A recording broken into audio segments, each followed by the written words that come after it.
आप नहीं जागे तो देश कैसे जागेगा। नमस्कार दोस्तों, मीडिया में आप बहुत खबरें देख रहे हैं चुनावी बॉन्ड के बारे में। हम आपको बता दें कि इससे आगे देखने की ज़रूरत है, क्योंकि हमारे देश में राजनीतिक दलों को मिलने वाले चंदे के बारे में लोगों की जागरूकता बहुत कम है।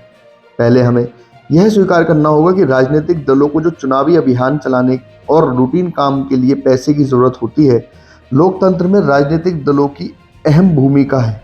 हमें अच्छे, ईमानदार और सक्षम राजनीतिक दलों की ज़रूरत है, जो सिर्फ सत्ता हासिल करने के बजाय जन सेवा पर फोकस करें। आइए पहले हम इस फंडिंग के मुद्दे को कुछ बुनियादी सिद्धांतों के माध्यम से समझने की कोशिश करते हैं। चंदे के तौर पर मिली राशि वैध होनी चाहिए। इसका मतलब कि कोई भी विदेशी पैसा या काला धन नहीं होना चाहिए। दूसरी बात, जैसा कि सुप्रीम कोर्ट ने कहा है कि चंदे की रकम के बदले किसी तरह का लाभ की मंशा नहीं होनी चाहिए। ना ही राजनीतिक दल या सरकार जो चंदा लेने वाली है वो चंदा देने वाले को कोई किसी तरीके का लाभ पहुंचाए। चुनावी चंदा देने के लिए सरकारों से कई तरह के फायदे लेते हैं। अब आप सोच रहे होंगे कि सरकारों से किस तरीके से फायदे लिए जाते हैं। हम आपको बता दें, जिस तरीके से सरकारी ठेके हो सकते हैं, खनन, जुआ, अवैध शराब के व्यापार जैसी अवैध गतिविधियों को नज़रअंदाज करना हो सकता है। इसके अलावा बड़ी कंपनियों को टैक्स से जुड़े फायदे, बड़े दानदाताओं को फायदा पहुंचाने के लिए नीतियों और कानून के बदलाव, पर्यावरण मंजूरी देना या फिर बड़े सरकारी ठेके देना भी ऐसे तरीकों में शामिल है। हम इस बात पर गौर करना होगा कि आमतौर पर ये सभी फायदे आम जनता के हितों के खिलाफ होते हैं। अगर सत्तारूढ़ दल चंदा लेकर ये सब कार्य करती है तो सामान्य तौर पर सरकारें ये सभी फायदे देती हैं। तीसरा सिद्धांत बराबरी के मौके का है। लोकतंत्र में हर व्यक्ति के पास एक वोट है, लेकिन हर एक व्यक्ति राजनीति में नहीं जा सकता है और ना ही चुनाव लड़ सकता है। चुनाव में इतनी अधिक रकम की जरूरत होती है कि 99% नागरिक चुनाव लड़ने का खर्च नहीं उठा सकते हैं। किस हद तक बराबरी का मौका होना चाहिए या फिर किस हद तक यह संभव है कि इस पर बहस होनी चाहिए। अब बात करते हैं काले धन और विदेशी पैसे की। लोकसभा चुनाव 2019 के दौरान 3450 करोड़ रुपए नकद प्राप्त हुए। ऐसे एक रिकॉर्ड है। यह नोटबंदी के बाद हुआ था। माना गया था कि नोटबंदी काले धन को खत्म कर देगी। जब्त की गई रकम चुनाव में इस्तेमाल किए जाने वाले काले धन का अंश मात्र है। 2018 में शुरू किए गए ऑनलाइन पेमेंट चुनावी बॉन्ड इस काले धन पर रोक नहीं लगा सके। जहां तक एक दूसरे को लाभ पहुंचाने का सवाल है, तो विश्व में दूसरे लोकतांत्रिक देशों में चुनावी चंदे के लिए बेहतर तरीके अपनाए जाते हैं।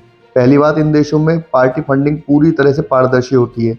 मतदाता जानता है कि किस पार्टी या उम्मीदवार को किसने चंदा दिया है। और दूसरी बात, इन देशों में कंपनियों या लोगों के लिए चंदा देने की एक अधिकतम सीमा तय है। आज भारत में 186 लोग हैं जो फोर्ब्स की अरबपति सूची में हैं। ऐसे लोग व्यक्तिगत चंदा देकर या अपनी कंपनी के जरिए उम्मीदवारों और राजनीतिक दलों को प्रभावित कर सकते हैं। एक उद्योगपति ने एक राजनीतिक दल को अपनी दुकान बताया था। ऐसे में एक व्यक्ति और कॉरपोरेट कितना चंदा दे सकता है, इसकी एक अधिकतम सीमा तय होनी चाहिए।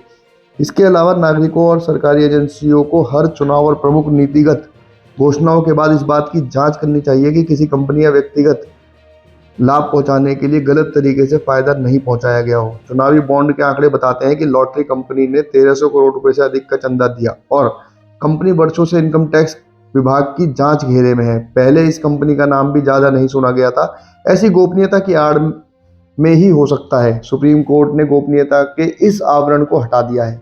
बराबरी के मौके के सवाल की बात है तो हम पब्लिक फंडिंग और बात करनी होगी। पब्लिक फंडिंग का मतलब है कि सरकार राजनीतिक दलों के चुनाव खर्च का एक हिस्सा वहन करे। अनुमान है कि भारत में 2019 लोकसभा चुनाव में अमेरिका में हुए एक राष्ट्रपति चुनाव की तुलना में अधिक पैसा खर्च हुआ। यूरोप के ज़्यादातर देशों में पब्लिक फंडिंग होती है। अमेरिका में कई राज्यों में ऐसा होता है कि, लेकिन भारत में ऐसा तभी किया जा सकता है जब पहले से सुधारों की कड़ाई से लागू किया जाए। अगर ऐसा नहीं होता तो राजनीतिक दल चुनाव में काला धन, उद्योगपतियों के पैसे के साथ सरकारी खजाने का पैसा भी खर्च करेंगे। हालांकि कुछ हद तक पब्लिक फंडिंग स्वच्छ छवि वाले और ईमानदार व्यक्तियों को चुनाव लड़ने में सक्षम बना सकती है। इसके अलावा चुनावी खर्च की एक अधिकतम सीमा तय करने की जरूरत है जो वास्तविकता में करीब हो।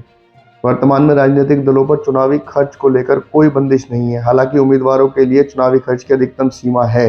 इस तरह अधिकतम सीमा उम्मीदवारों और राजनीतिक दलों के लिए एक हद तक बराबरी का मौका देगी। इस पर कदम उठाने की ज़रूरत है। अगर आपको यह जानकारी अच्छी लगी हो तो हमारे चैनल को सब्सक्राइब करें, वीडियो को ज़्यादा से ज़्यादा शेयर करें और ऐसी खबरों के लिए हमारे साथ जुड़े रहें। धन्यवाद।